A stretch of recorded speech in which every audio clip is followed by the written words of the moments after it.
हामिदुम मजीद। मेरे मोहतरम दोस्तों और बुजुर्गों, আল্লাহ পাকের লাখো শুকরিয়া, তিনি আমাদেরকে এতটা রাতে এই শীতের সময় ভালোবাসার মানুষ আর আরামের বিছানা দুটোকে ত্যাগ করে আসার বসার, শয়তানের সঙ্গে দুশ্মনী করে রহমানের সঙ্গে বন্ধুত্ব করে ফেরেশতাদের সাথে জান্নাতের বাগানে কিছু সময় কাটাবার সুযোগ পেলাম, আর সেটাকে সৎ ব্যবহার করতে পারলাম। এজন্যে মুক্ত কণ্ঠে কৃতজ্ঞতা স্বীকার করে বলি আলহামদুলিল্লাহ।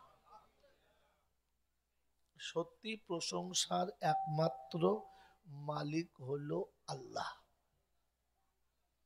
সত্যি প্রশংসার একমাত্র মালিক হলো আল্লাহ, কারণ তিনি আমাদেরকে করুণা করে মানুষ করেছেন।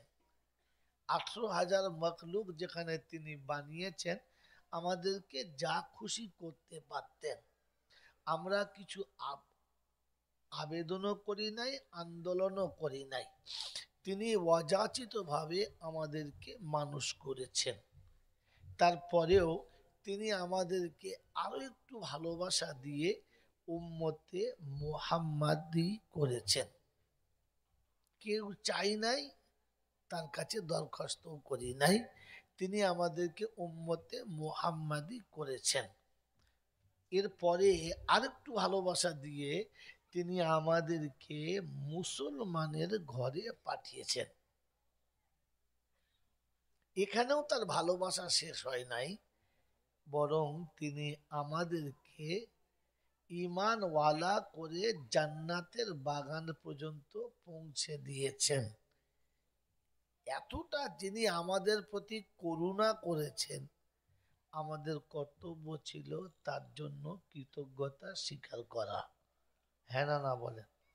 এই জন্য এই ভাঙা মজলিসে এসে বসে প্রাণ ভরে কেউ বলেছি যে আলহামদুলিল্লাহ। আমি বলার পরে বলেছেন, আগে বলেছেন? বলে হুজুর শুনে, এই বাবা এই এই একটু আসিস নাই, ভালো ছিলিস, এসেছি যখন হয় চুপ করে বস, আর তা নাহলে যেখানে ছিলিস সেখানে যা। নিজে খাবি না আর কাউ খেতে দিবি না, ও কাজ করিস না, বুঝলি? মেরে মোহতরম দোস্তর বুজুর্গ, আল্লাহওয়ালা ভাইয়েরা, এই জন্যে প্রশংসার একমাত্র মালিক হলো আল্লাহ।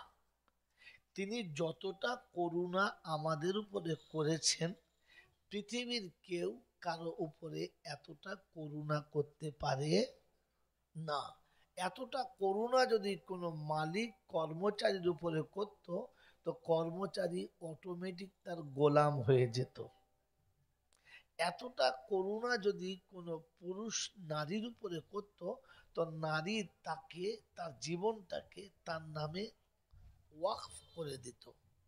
এতটা করুণা যদি কোনো নেতা তাদের ভোটারদের উপরে করত, তো ভোটাররা তার জন্য হাতে করে জান নিয়ে দাঁড়িয়ে থাকত।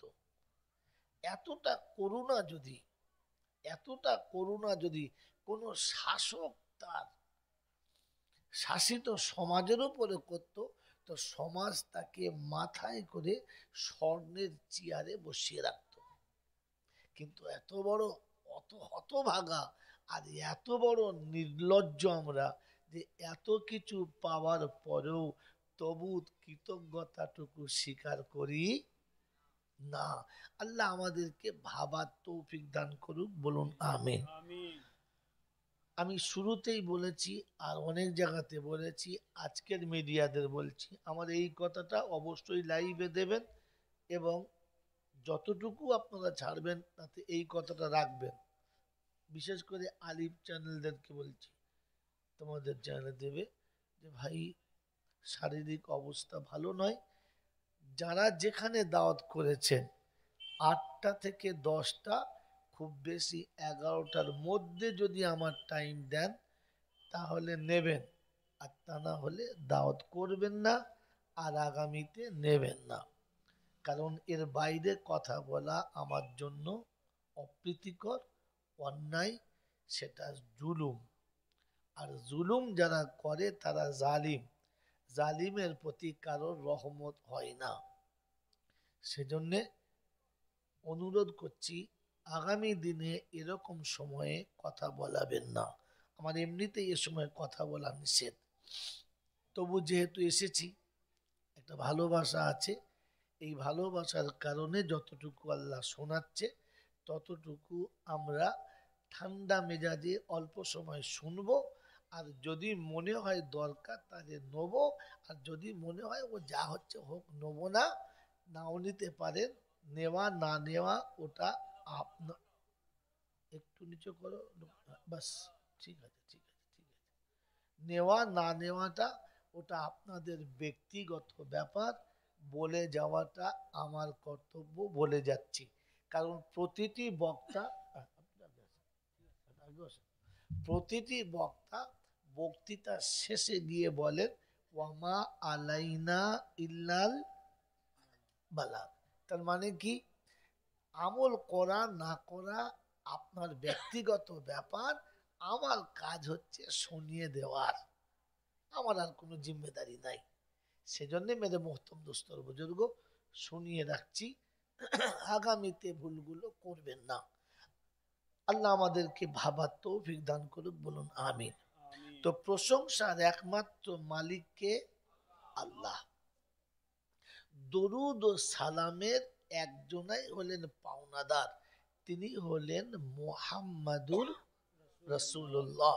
আল্লাহ পাকের রহমতের, সম্মান এবং ইজ্জতের একজনই, একদলই পাবে, তারা হবে আল্লাহওয়ালা।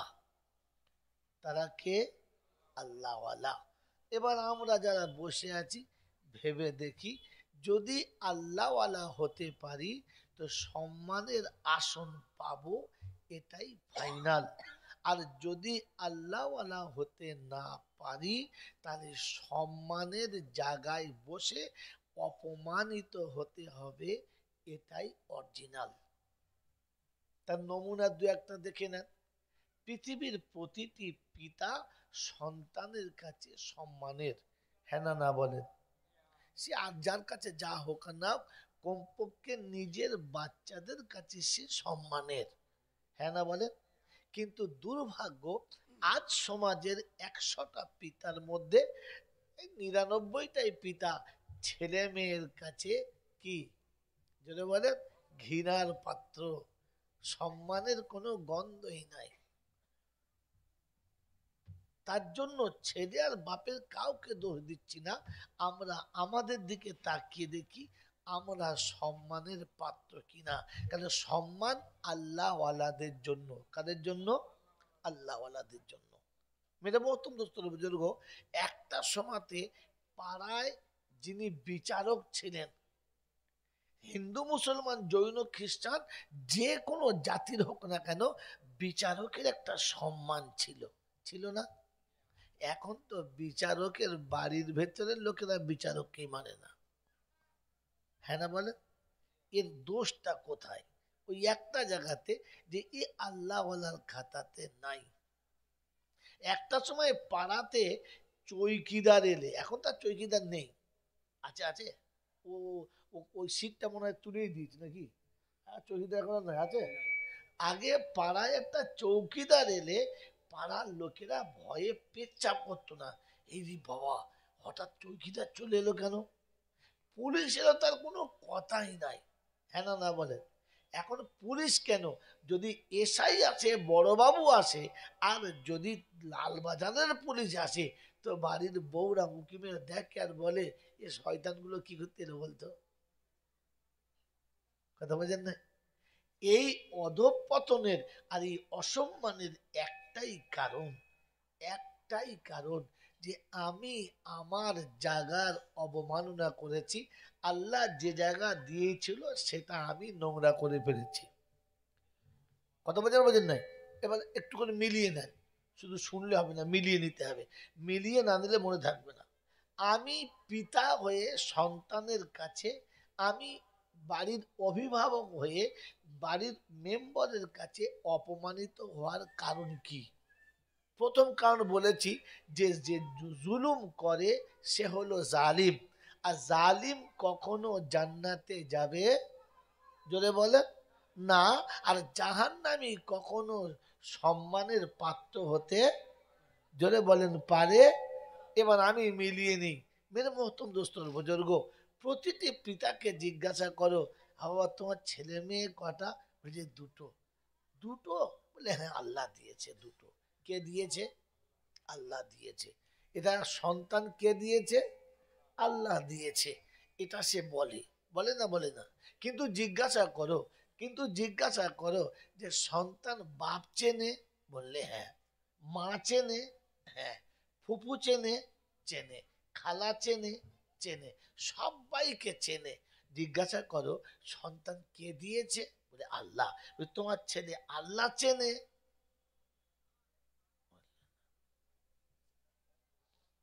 এটা কত বড় জালিমে হলে কাজটা করে, কত বড় জালিম এই কাজটা করে যে সবার সঙ্গে পরিচয় করিয়েছে, তার বানানেওয়ালার সঙ্গে তাকে পরিচয় করায় নাই। কি জি? তার রবের সঙ্গে তার পরিচয় করায় নাই, করিয়েছে। এই জন্য আল্লাহ পাকের পেয়ারা নবী বড় গম্ভীর আওয়াজে শুনিয়েছেন, আলা কুল্লুকুম রাইন ওয়া কুল্লুকুম মাসউলুন আন রাইয়াতিহি। উম্মত শুনে রাখো, তুমি সংসারের অভিভাবক, তুমি সংসারের জিম্মাদার, তুমি সংসারের আমির। তোমার কাছে তোমার অধীনস্থদের হিসাব নেওয়া হবে। সেদিন জিজ্ঞাসা করা হবে সন্তানের মালিককে। বলে আল্লাহ। তুমি সত্য বলছো? বললে হ্যাঁ, তুমি ছাড়া কেউ না। বলে ছেলের সঙ্গে কার কার পরিচয় করিয়েছ? জন্মের পরে আল্লাহ পাক শুনিয়ে দিয়ে, আল্লাহু আখরাজাকুম মিন বুতুনি উম্মাহাতিকুম লা তা'লামুনা শাইআ। যেদিন মায়ের পেটে থেকে পৃথিবীর আলোতে এসেছো, পিতা কাকে বলে জানতে না, মা কাকে বলে জানতে না, ফুপু আর খালা কাকে বলে জানতে না, দাদি আর নানি কাকে বলে জানতে না, দাদু আর নানা কাকে বলে জানতো না। পৃথিবীর কোনো পরিচয় তোমার কাছে ছিল না। আল্লাহু আখরাজাকুম মিন বুতুনি উম্মাহাতিকুম লা তা'লামুনা শাইআ ওয়া জাআলা লাকুমুস সামআ ওয়াল আবসারা ওয়াল আফিদাতা লাআল্লাকুম তাশকুরুন। রব্বে জুল জালাল বলে, তুমি কানে সেদিন কালা ছিলে, মুখে বাবা ছিলে, চোখে অন্ধ ছিলে। আমি আস্তে আস্তে সব রাস্তা খুলে দিয়েছি, তোমাকে পরিচয় করানোর জন্য অভিভাবক দিয়েছি, সে তোমাকে শিখিয়েছে। ও মানুষ, তুমি শিখেছো এটা তোমার আব্বা হয়, ও জানতো না, জেনে গেছে। এটা তোমার দাদু হয়, জানতো না, ও জেনে গেছে। নানা চিনেছে, নানি চিনেছে, বন্ধু বান্ধবী চিনেছে, আপনজন আর দুশ্মন চিনে গেছে, সবার সঙ্গে পরিচয় করিয়েছ। এরপরে যখন একটু বড় হয়েছে, তখন দেশ চিনিয়েছ আর দশ চিনিয়েছ। এটা পার্টি অফিস, এটা পঞ্চায়েত অফিস, এটা মেম্বার, এটা এমএলএ, এটা এমপি, এটা দেশের মিনিস্টার, এইগুলো দেশের মুখ্যমন্ত্রী, এইগুলো দেশের প্রধানমন্ত্রী। 1 থেকে 10টা প্রধানমন্ত্রীর ছবি দেখিয়ে দিয়েছ, তাদের নামও বলে পরিচয় করিয়েছ। আল্লাহ জিজ্ঞাসা করছি, আইয়ুহাল ইনসান মা গাররাকা বিরাব্বিকাল কারীম। ওরে মানুষ নেমো খারাপ, সবার সঙ্গে পরিচয় করালি, আমি আল্লাহ আমার সঙ্গে পরিচয় করালি না। আজও পর্যন্ত ছেলেকে শিখালে না তো রব হলো সে, আমারও রব যে, তোকে খাওয়ায় সে, আমাকে খাওয়ায় যে, বিশ্বকে খাওয়ায় যে, তোর রব হলো সে, আমারও রব হলো সে, রবের সঙ্গে পরিচয়টা করালি না। শান্তি অশান্তির মালিক হলো সে, সুখ দুঃখের মালিক সে। তোর আল্লাহ যে আমার আল্লাহ যে, আল্লাহর সঙ্গে পরিচয় করানো হলো না, আল্লাহর নবীর সঙ্গে পরিচয় করালে না, আল্লাহর কালামের সঙ্গে পরিচয় করালে না, আল্লাহর ঘরের সঙ্গে পরিচয় করালে না, আল্লাহকে পাওয়ার জন্য যে রাস্তায় চলতে হয় রাস্তায় পরিচয় করালে না। অমুসলমানের ছেলে, তুমি শুনে রেখে দাও, কোরআন তোমাকে ডেকে শুনিয়ে দিয়েছে, আমার সঙ্গে পরিচয় করাবে না যারা, দুদিন বাদে বাপকে পরিচয় দেবে না তারা। এখনকার ছেলেরা বাপের পরিচয় দেয়? হ্যাঁ না না বল। ও নিজে ফেসবুকে বে করলে চলে আসে, বাপ বলছে আমাকে বলি না, তো কি বলবো তুই? বাপের দরকার লাগে? দরকার লাগে? গত 2 বছর 3 বছর আগে, বছর 2-3 আগে কি হইল, আমার এক শালা, নাম বলবো না, শালার বিয়ে তো শাশুড়ি বলছে বাপ একবার যেতে হবে। বললাম কোথায়? আমার এই পাঁটাটা বেচবো, দাম দর ঠিক করেছি, আপনি চল। তা বর্ধমান টাউনে বিয়ে হচ্ছে, একবার বাস্তব সত্য ঘটনা আমি পাশে থেকে দেখে বলছি, বুঝতে পারেন? বুঝতে পারেন না? শ্বশুর বাড়ি বর্ধমান টাউনে, বিয়ে হবে, ছেলে শিক্ষিত ছেলে, চাকরি করে, এমনি হেলি টেলি নয়, বেশ নামাজ। তারপরে বিয়ে যখন সব আমরা গেছি, এক পাশে বসে আছি, বিয়ে পড়ানো হয়ে গেল। আমি কি রে ভাই, বিয়ের সময় আবার ডাকলি না? তা আমাকে না ডেকেছিস, না ডেকেছিস, কমপক্ষে বাপটাকে ডাকতে হয়। হ্যাঁ ইমাম সাহেব, তা ছেলের কে বাপ কে মা একটু খবর নিলেন না, বিয়ে পড়িয়ে দিলেন? তা সে মৌলবি আবার কিরম দেখো বলছি, কেন ভেবে ছেলের বাপের ডাক্তার জরুরি আছে নাকি? হিজু দিয়ে বলো দিন, ছেলের বাপ জীবিত পাশে বসে আছে, তো বিয়ের সময় কমপক্ষে ডাকে নাই, খবরও নেয় নাই যে ছেলের বাপ আছে না মরে গেছে, এ জন্মের না বেজম্মা, মুসলমানদের না হারামিদের জিজ্ঞাসাই করে নাই, বিয়ে করে দিলি? ছি ছি ছি ছি ছি। আমার বাবাজি, আমার আল্লাহওয়ালা ভাইরা, জ্ঞানীজনরা শুধু মানুষ। আপনি বলেন বিয়ে হয়ে গেল, বিয়ে পড়ানো হয়ে গেল, সবাই খাওয়া দাওয়া করে চলে এলো, বউও চলে এলো, টুকটুকে বউ, কি সুন্দর দেখতে, চলে এলো। কিন্তু দুঃখ কোথায় জানেন? বাপ আসার সময় বুক ভরা ব্যথা নিয়ে চলে এলো, যে বিয়েতে গেলাম, সেখানে হাজির থাকলাম, কমপক্ষে বিয়ের অনুষ্ঠানে আমাকে একবার ডাকলো না। কথা বোঝেন না, বোঝেন না? কি মনে ব্যথা হবে না হবে না? হবে হবে হবে হবে মনে হচ্ছে। এই ব্যথাটা বেটার জীবনে অভিশাপ হয়ে গেল, এই ব্যথাটা বেটার জীবনে অভিশাপ হয়ে গেল। বউ আছে কিন্তু শান্তিতে নেই। জি বিয়ে করলাম কিন্তু বেশ শান্তিতে নাই। আমি মনে মনে করছি শান্তির গোষ্ঠীর আগ তো মেরিয়ে দিয়েছো তুমি। শান্তির বীজতলায় তো গরম পানি প্রথমেই ঢেলে দিয়েছো, তো শান্তি আসবে কোথাতে? মেরে মোহতম দোস্তর বুজুর্গ, আমার আল্লাহওয়ালা ভাইয়েরা, আফসোস আর দুঃখের বিষয় হলো এই যে আমি আমার রবের সঙ্গে পরিচয় করাই নাই, তাই আমার সন্তান আজ আমাকে সমাজে কারোর কাছে পরিচয় করাতে চাইছে না।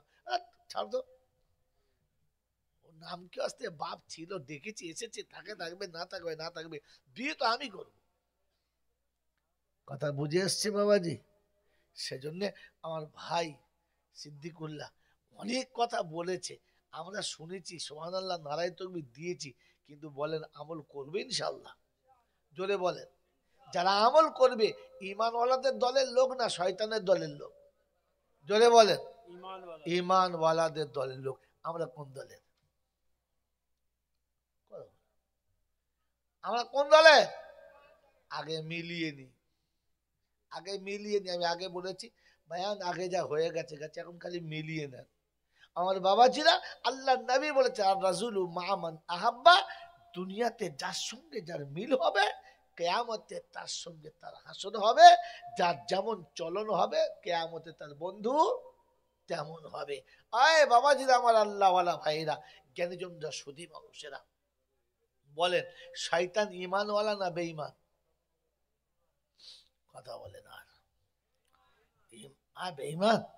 তুই কোন কোম্পানির মারলে জানি না, শুনে না, আন্দাজে বেঈমান বললেন। এই শয়তান নামাজি ছিল না বেনামাজি? যদি বলেন আমরা কি নামাজি? এসার নামাজ পড়ে নাই, ফজর পড়বে এ নামাজি কি? শয়তান নামাজি ছিল আর আমরা বুঝলেন বাবাজি? শয়তান আলেম ছিল না জাহিল ছিল? যদি বলেন, আরো জোরে বলে। ছোটখাটো না বড়? মারাত্মক আলেম। শয়তান আলেম ছিল আর আমরা পণ্ডিত। কি জি, আপনি ভাবেন এই কোন দলে কিয়ামতে উঠবে? ভাবেন। হ্যাঁ, যাদের খাওয়া হয় না চলে যান, যান, এই সুযোগ। এ বাবাজি, শয়তান আলেম ছিল, কারণ তিনি জানতেন ইলম না থাকলে রবকে চেনা সম্ভব না। তাই তিনি আলেম ছিলেন, তিনি নামাজি ছিলেন। তিনি, জোরে বলেন, নামাজি ছিলেন। তিনি আপনার আমার মতো কাবাতে তোয়াফ করে নাই। 44 বছর ওই আরশে আজিমের তোয়াফ করেছেন সিদ্ধাতুল মুনতাহাতে। কথা বুঝেছেন? বাবাজি, তিনি মুআল্লিমুল মালায়েকা ছিলেন, তিনি ফেরেশতাদের ইমাম ছিলেন। ভালো করে শোনেন, একটা ভুল হয়ে গেছে। কটা? একটা ভুল হয়ে গেছে। আর একটা ভুল শুধু হয়ে যাওয়ার কারণে আল্লাহ তাকে অভিশপ্ত করলেন, জাহান্নামী করলেন, শয়তান বানালেন। কি বাবা, হ্যাঁ না না বলেন? জোরে বলেন হ্যাঁ না না। এবার আপনার কাছে জিজ্ঞাসা করছি ভালো করে, ভাই কি হলো এখানে? একে তো ভাঙা মজলিস, ওখানে কি করছো? বাবাজিরা, যা হয়েছে আসতে বলো বাবা, যেটা হয়েছে আসতে বলো।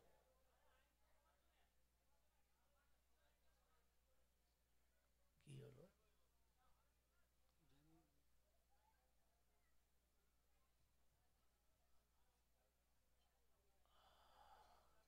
কি হলো বাবা?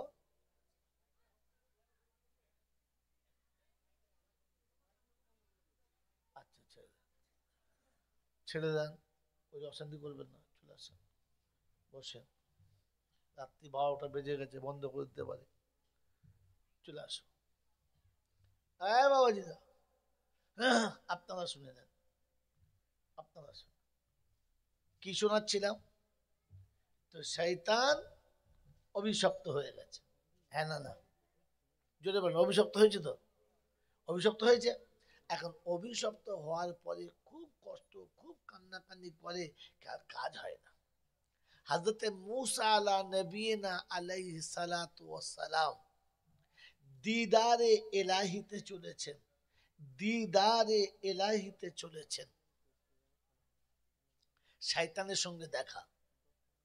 তো শয়তান রাস্তার কাছে দাঁড়িয়ে আছে, মূসা যাচ্ছে, তো শোনাচ্ছে আসসালামু আলাইকুম। মূসা, চললে বাবা? বললে হ্যাঁ। বলেন, কে সালাম দিচ্ছিল? কে সালাম দিচ্ছিল? শয়তান। কাকে? মূসাকে।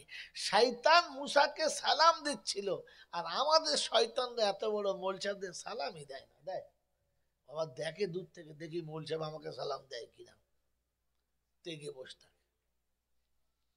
শয়তান মূসাকে সালাম দিয়েছে, আর আমরা এত বড় শয়তান যে জীবনে বাপকে সালামও দিই নাই, মাকে তো সালাম দিই না, আর বিবিকে দেবো বলে কোনো কায়দাই না। হ্যাঁ না না বলে? তারপরেও আমরা ইমানদার বলি। হালাকি আল্লাহ পাক যেখানে ঘোষণা করছেন, সেখানে তিনি শুনিয়ে দিয়েছেন। ও যারা ইমানদার বলে দাবি করো, ও ইমানদার বলে দাবি করনেওয়ালারা, হে ইমানদার বলে দাবি করনেওয়ালারা, যারা নিজেদেরকে ইমানদার বলে দাবি করো, ঘরে ঢুকে যেন প্রথমে সালাম দিও, ভুলে যাবে না। কি জি অভ্যাস হয়েছে?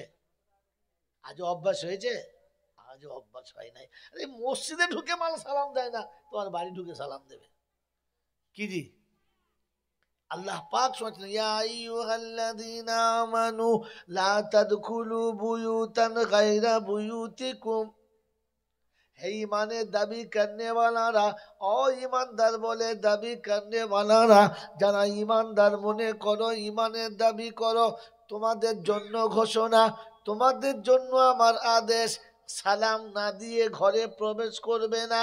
নিজের ঘরে কিংবা অন্যের ঘরে, দেশে কিংবা বিদেশে, সফরে কিংবা হাজারে, যখনই দরজার কাছে যাবে, বন্ধুর বাড়ি কিংবা প্রতিবেশীর বাড়িতে, প্রথমে গিয়ে সালাম দেবে, তারপরে অনুমতি নেবে। সালামের জবাব যখন আসবে, যাওয়ার অনুমতি যখন আসবে, তবে ঘরে যাবে, তা না হলে যাবে না। কি গো বাবাজি, মনে থাকবে ইনশাল্লাহ? ও শয়তান মুসাকে সালাম দেয়, আর আমরা শয়তানের থেকে এত আগে চলে গেছি, কাউকে সালামও দিই না, সালাম দিই না, সালাম দিতে লজ্জা মনে করি, আর ইংরেজি বলতে খুশি খুশি, খুব গর্ববোধ করি।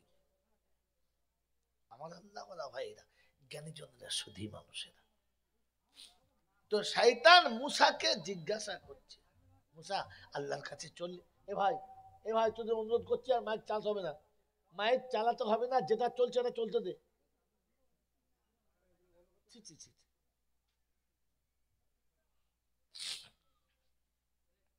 ভাই কথা শোনে, কি শোনাচ্ছিলাম, যে আল্লাহ পাকের দরবারে মুসা যাচ্ছে, তো শয়তান মুসাকে বলছে, মুসা তুই আল্লাহর কাছে চললি? বললে হ্যাঁ। একটা কাজ করিস না? বলে কি?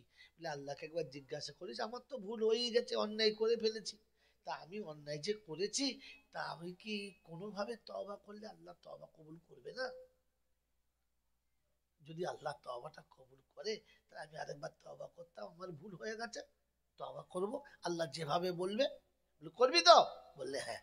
আব মুসা নবী দিদারে এলাহিতে চলেছেন, পাহাড়ে তুলে গিয়ে অনেক কথা হয়েছে, আলাপ আলোচনা হয়েছে, কথা বলতে বলতে সে শয়তানের কথা ভুলেই গেছে। আপ ফিরে চলে আসছে, তো আল্লাহ জিজ্ঞাসা করছে, মুসা সব কথা হয়েছে তো? বললে হ্যাঁ আল্লাহ, সব হয়ে গেছে, আর কিছু বাকি নেই?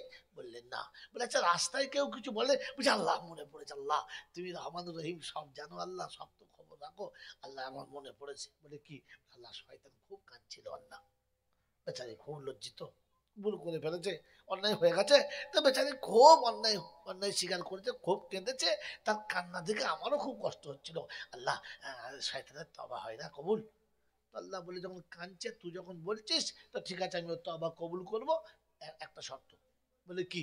বলে যে আদমকে সেজদা না করার কারণে অভিশপ্ত হয়েছে, ও যেন, আদম তো আর বেঁচে নেই, তো আদমের কবরের কাছে গিয়ে যেন একটা সেজদা করে নেয়, আমি আল্লাহ মাফ করে দেবো। বলে আল্লাহ দেবে তো? বললে হ্যাঁ। মুসা তো খুঁজতে বাগে বাগ, যা শয়তান যদি কলমা পড়ে আর তবা করে যদি ইমান এই আসে, তাহলে মানুষ বেঁচে যাবে সব, আর শয়তানি করবে না। কথা বোঝেন না, বোঝেন নাই? মেরে মতো তো মুসা তো খুশি খুশি আসছে, আর রাস্তায় দেখা, একবারে মানে সে আনন্দে উৎফুল্ল, শয়তান বেঁচে গেছিস, তোর চিন্তা নাই, সব রাস্তা খুলে গেছে। বলে কি? বলে শোন, গোপনে গিয়ে আদমের কবরে একটা সেজদা করে দিবি, তো সব বেড়া পার হবে তো? বললে হ্যাঁ। এখানে কথাবার্তা বললো হ্যাঁ, বলে চলে গেছে। এ শয়তান চলে গেছে আদমের কবরের কাছে, গিয়ে দাঁড়িয়ে দাঁড়িয়ে চিন্তা করছে, জীবনে বেঁচে থাকতে যা সেজদা করি নাই, মরার পরে শালা কবরে সেজদা, ধ্যাৎ, এ করা যাবে না, এটা করা যাবে? করা যাবে না। আল্লাহ বলে, তাহলে তোর নসিবে আর তওবা জুটবে? তওবা জুটবে না, আর তোর আর কিয়ামত পর্যন্ত ক্ষমা হবে? যদি বলে, এটা কে, কার জন্য এটা, এই কথাটা আল্লাহ কার জন্য শোনাচ্ছে? যদি বলে শয়তানের জন্য। আচ্ছা এই দলে আমরা কি কে আছি? হাত তোলেন। তারপরে ওয়াকফ সম্পত্তি তোমাদের আটকে দিচ্ছি। বলেন এই দলে কে কে আছি? আমরা কেউ নাই। আছি তো? কেউ আছি আমরা এই দলে? না। এই শয়তানের দলে আমরা কেউ আছি? না। আল্লাহ বলেছি আমরা না, কিন্তু তুমি আমাদেরকে সত্যিকারের বাঁচিয়ে নাও, বলুন আমিন। আল্লাহ পাক রব্বুল আলামিন শোনাচ্ছেন, এবার আমার ফয়সালাটা শুনে নে, এবার আমার ফয়সালা শুনে। এ বাবা, এ বাবা, এ বাবা, আস্তে আস্তে। এবার আমার ফয়সালা শুনে নে। যেটা আমি ফয়সালা দিচ্ছি ওটাই শেষ ফয়সালা, কারণ আমার ফয়সালা কোনোদিন পাল্টায় নাই আর কখনো পাল্টাবে।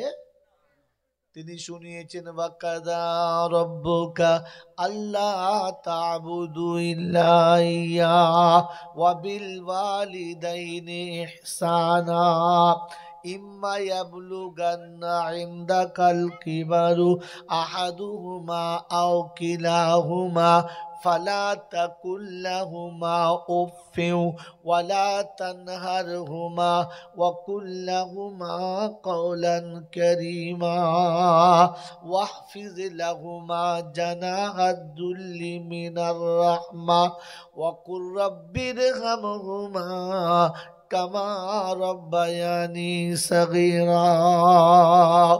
ও ইমানের দাবি করনেওয়ালারা, তোমাদের জন্য আমার ঘোষণা,